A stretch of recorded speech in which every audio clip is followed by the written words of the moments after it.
Российские самбисты действительно гордость всей страны. А сколько победных традиций связано с этим спортом. Успешно развивается уникальный вид единоборств и в нашей республике. Потому очень символично, что 80-летие Российской Федерации самбо совпало с первыми студенческими евразийскими играми боевых искусств. Сегодня не только вся страна справляет этот знаменательный праздник образования самбо 16 ноября, но и все мировое сообщество. Очень рады, что совместно с Союзом боевых искусств борьба самбо будет развиваться среди студентов, студенческое движение будет усиливаться. Усиливается студенческое движение не только в самбо. Всего в играх принимают участие более 500 сильнейших учеников, не только российских, но и зарубежных вузов. География форума просто поражает. Это популяризация спорта именно в среде студенчества, чтобы те спортсмены, которые с детского возраста занимаются, поступая в вузы, СУЗы, понимали, что их там ждут,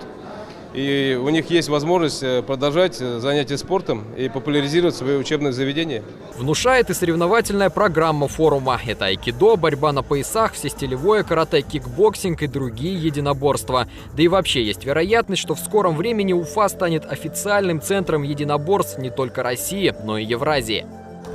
Потенциал нашей республики очень огромный. Если взять по удельному весу, молодежь республики из 4,5 миллионов населения составляет 800 тысяч. Создание здесь Евразийского центра боевых искусств. Для этого есть все возможности.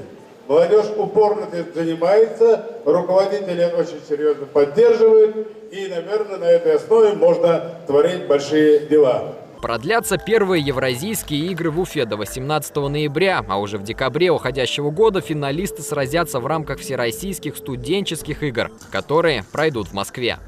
Иван Трушков, Эдуард Якушев. Столичные новости.